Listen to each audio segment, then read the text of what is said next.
It's Paul the Apologetics, everyone. My name is Daniel, and if you are new to this platform, I would encourage you to like, to share, and to subscribe. Thank you.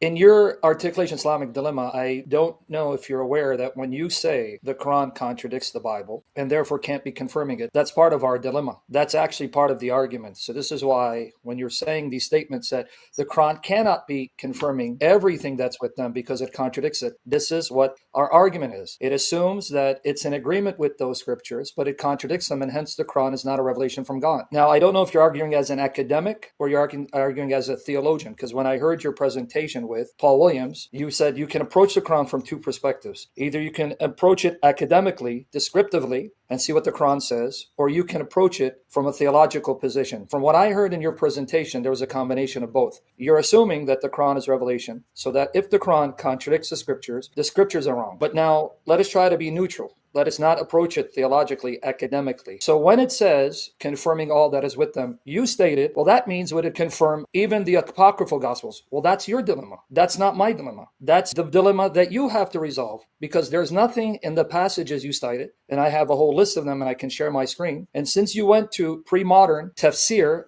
and part of your arguments is that you included Sunni tafsirs, I'm going to include them as well. So my question to you is, since the Quran says it confirms what is with them and doesn't qualify it, how do you know that the apocryphal gospels are not inspired? Okay, so the first thing is the Islamic dilemma is a dilemma. It's called the Islamic dilemma because it's an argument that Christians present to Muslims, and it actually assumes a Muslim belief in the Quran. So to answer the dilemma, I have to take a position as a Muslim, which I happen to be. But when we mince over what is the correct meaning of the Quran, because that's what the dilemma comes down to. The dilemma comes down to you guys interpret certain verses some way, I interpret verses another way. So I appeal to critical historical scholarship on the Quran because that is a good indicator of what the Quran means in its own context, just like we would do the same to critical historical scholarship on the Bible, right? So yeah, I didn't want to cut you off. Yeah, so now you're that's arguing. the first part of your question. Yeah, but you're arguing theologically now. So you're going to come in as a Muslim, because I was listening to your presentation. That's why I'm going by what you said with Paul Yeah. Williams. So now that you're answering it theologically, since you assume the Quran is revelation, and I assume it isn't. So now the argument of the Quran is to convince the Jews and Christians this prophet is a prophet in the line of the prophets that came before him.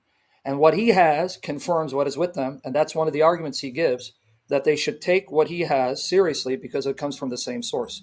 So now, since you're saying that if we take this, and by the way, I need to screen share. So you said confirm doesn't mean everything. Well, you have to first demonstrate that, not by going to a passage that says, well, see, in that same Quran, it then contradicts what is found in those scriptures. Well, are you admitting then that this statement is referring to the scriptures in the possession of the Jews and Christians, which would be the New Testament? But you're now assuming that it doesn't confirm all of it, but some of it? Because for you to go to chapter 2, verse 116 or 117, to show that it denies that Allah has a son, therefore, this cannot mean it confirms everything. So that implicitly affirms that the Quran is acknowledging the New Testament and the Old Testament, but not all of it. So earlier you said that the Quran does not at all acknowledge the New Testament. It's aware of it, but doesn't acknowledge it or even appeal to it. So what are you saying exactly here?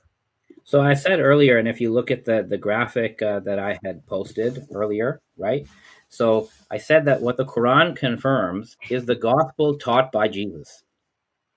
That's how it defines the gospel. It doesn't define the gospel as writings about Jesus, and it doesn't define the gospel as a 27-book New Testament canon. Do you agree? Yeah, but I'm not referring to the gospel. That was part of your argument. And I agree with you that the gospel Yeah. that the Quran mentions is given to Jesus. But my argument goes beyond that. It doesn't No, just speak the gospel of Jesus, right? That's fine. That's fine. So just for starters, though, the definition of gospel in the Quran is the message of Jesus. It's not the New Testament. But see, that's not solely my argument. I No, agree. I know it's not your sole argument, but that's a I know premise it's for my revelation answer. given to Jesus, but whatever that revelation is, it Yeah. was there and it was accessible to the Christians per 547 other path, which we'll get into. But my argument was, what was the Quran confirming in the possession of the Jews and Christians? And it says that they're supposed to uphold not only the Torah and Gospel, all the revelation given to them. So this is what I'm trying to get at. What is that revelation in Arabia? What did the Christians have?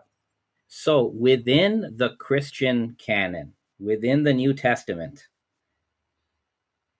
there is content in there that is extant revelation from what Jesus taught, from what the prophets taught. How do you That know? extant, how do I know what? What is your criterion to determine that the statements in these books contain Yeah. that revelation? Aren't you begging the question because you assume the Quran is revelation and it's the So standard by which assume, you say, this is true, this is not?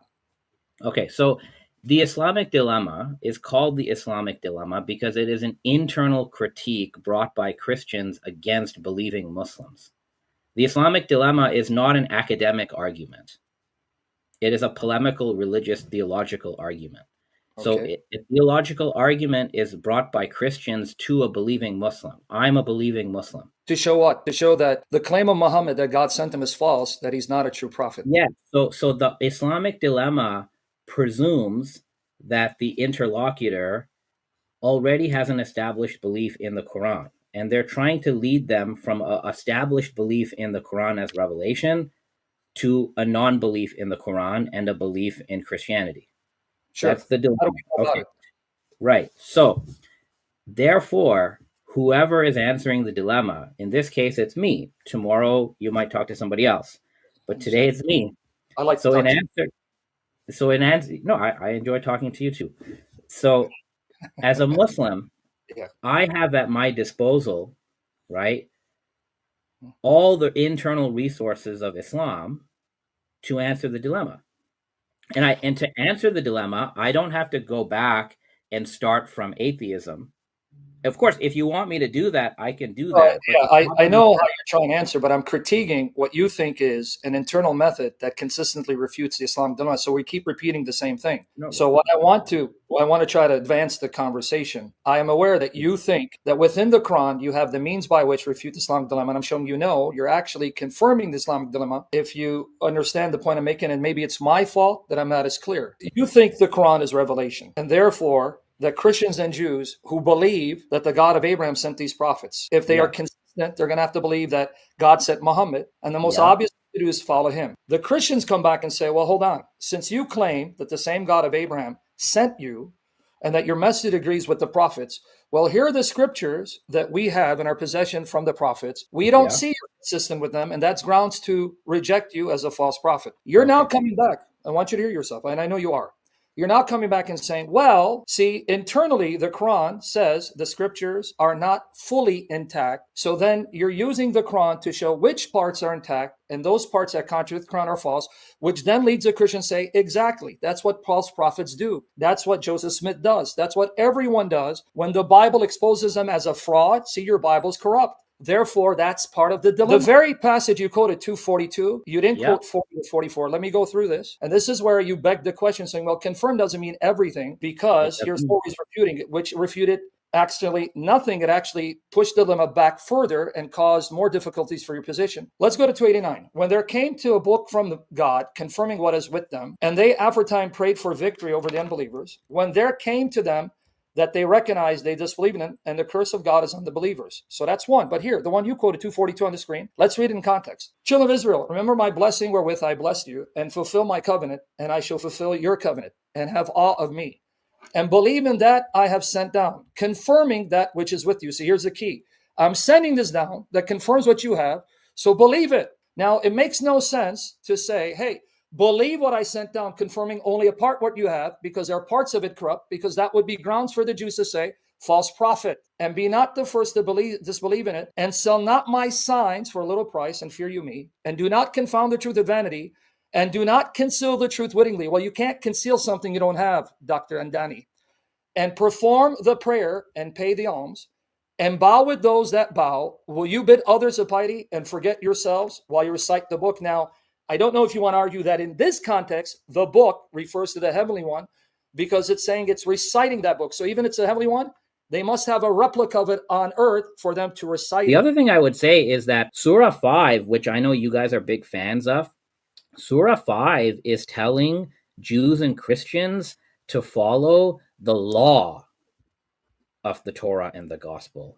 It's not telling them to follow the theology of the Torah and the gospel. Even the earlier verse, and I had a slide on this too, when it says judge let the people of the gospel judge by what God has sent down therein is talking about law. Okay. So Can I? the funny thing is, you guys don't even follow the law, right? Okay. Can So I address your point? we have academic studies by Mohsen Goodarzi and by Holger Zelentin. Holger Zelentin has an entire book on this. The Quran is commanding Jews and Christians to follow the dietary laws and the penal laws. And the great irony of a Christian bringing these verses forward as an argument for the Christian position is that you don't even follow the dietary laws. Now, coming back to you, jumping to 5:43-48, you're saying, we Christians, how dare we quote the Quran that says follow by the law of the gospel when you're told to uphold the dietary restrictions? And Danny, how would the Christians know what the gospel exhorts them to follow if they didn't have it at the time of Muhammad? So you just proved my point. That means the gospel must be there for them to know that the law of the gospel exhorts them to follow the dietary restrictions, which means they had the gospel of Jesus. So I'm going to ask you, what was that gospel? And finally, read your Quran in context. I guess you forgot chapter 3, verse 50, where it says that Jesus not only confirmed the Torah before him, but he made lawful some of the things that were unlawful. So if I follow your argument, then I believe the Quran. That means Jesus made things lawful for his followers that were forbidden for the followers of the Jews. And hence 5:43-48 doesn't make your case, it makes my case. That's why the Christians follow the law of the gospel, because it assumes there are things in it that the previous Torah either forbade or allowed. So we follow the law of the gospel, and that's why Muslims follow the law of the Quran. But again, if your argument is to work, Andani, in 5:46 and 47, how could the Christians at the time of Muhammad even know what the law of the gospel is if that law of the gospel of Jesus wasn't preserved by Muhammad? So here you have Revelations. Historically, they had the New Testament. You can't get around this.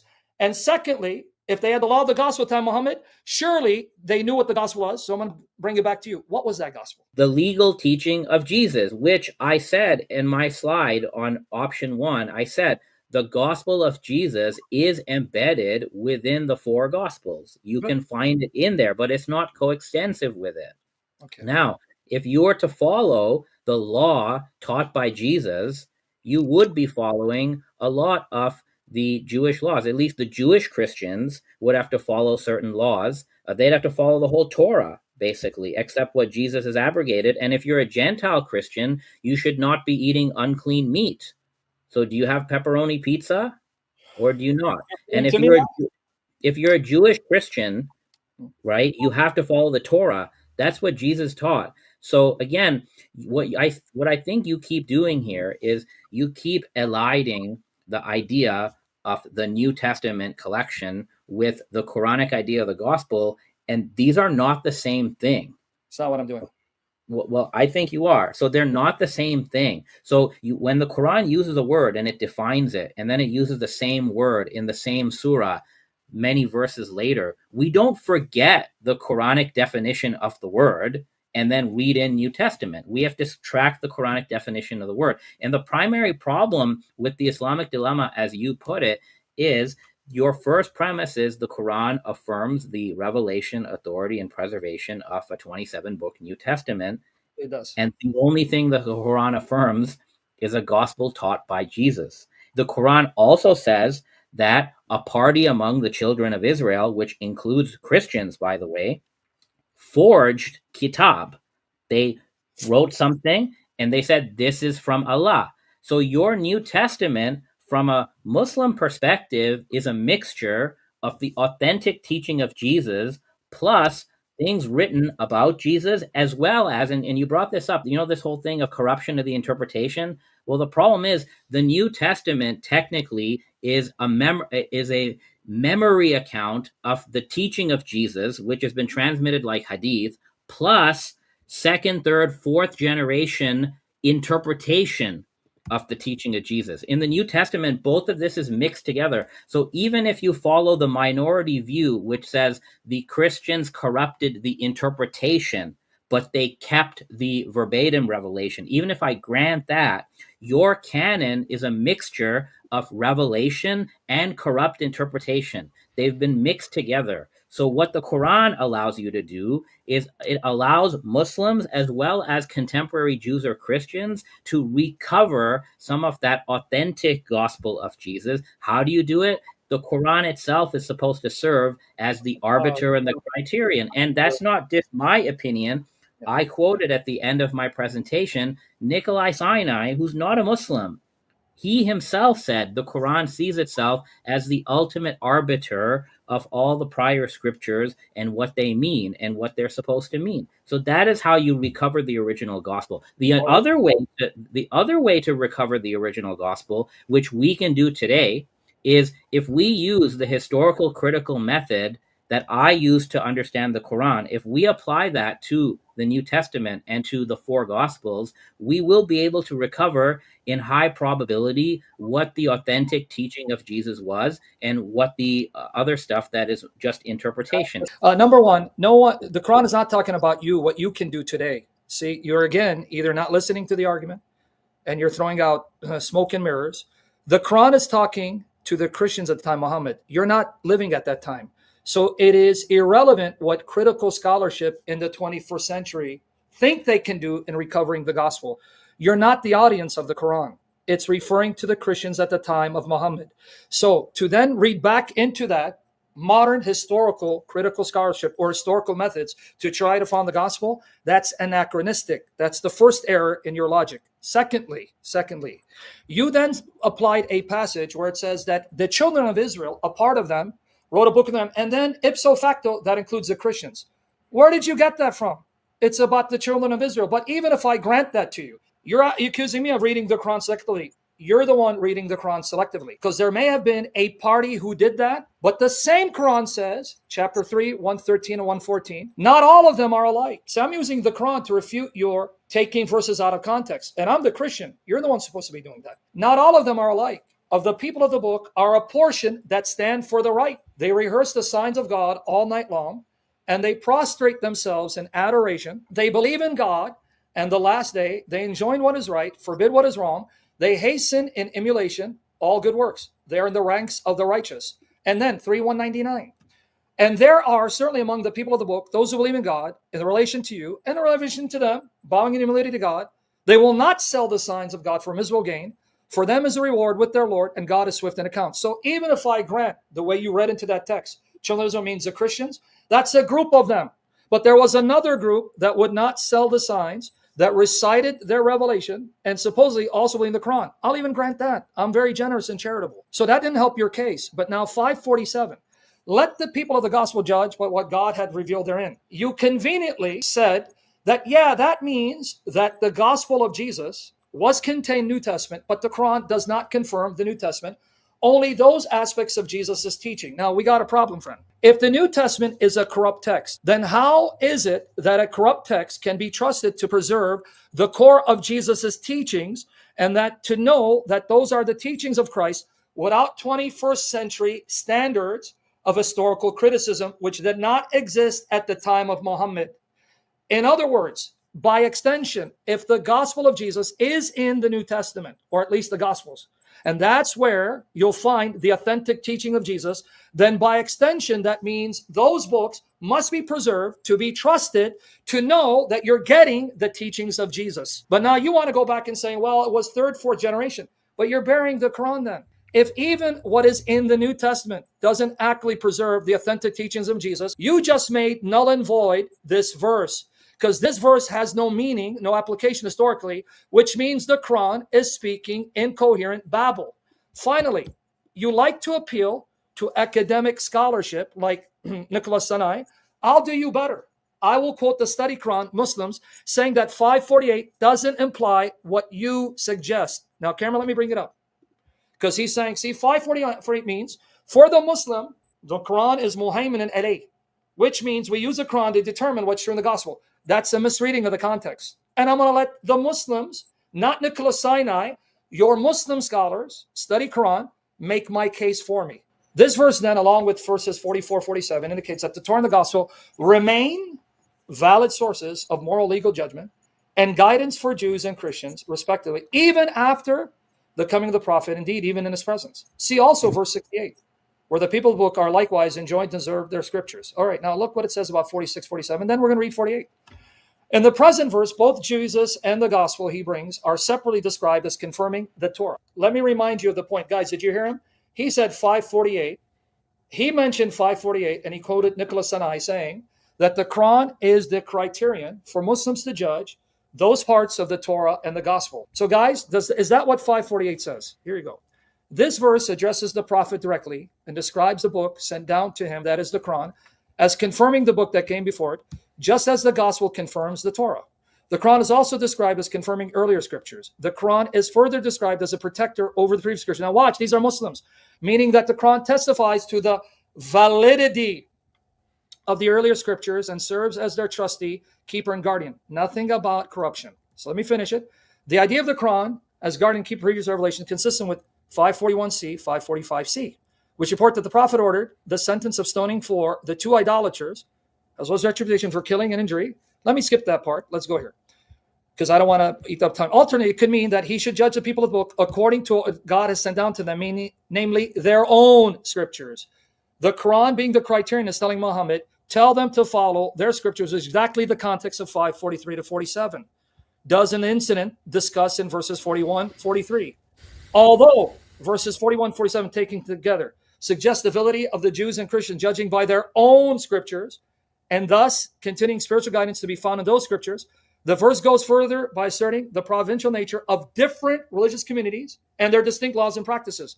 You can give me Nicholas Sinai, I'll give you the Muslim scholars of study Quran that disagree. So there you go. And I didn't say, just correct it, I know you said legal judgments, but again, how can they know what the legal judgments of Jesus are if they don't have his authentic gospel? I think it's over by now.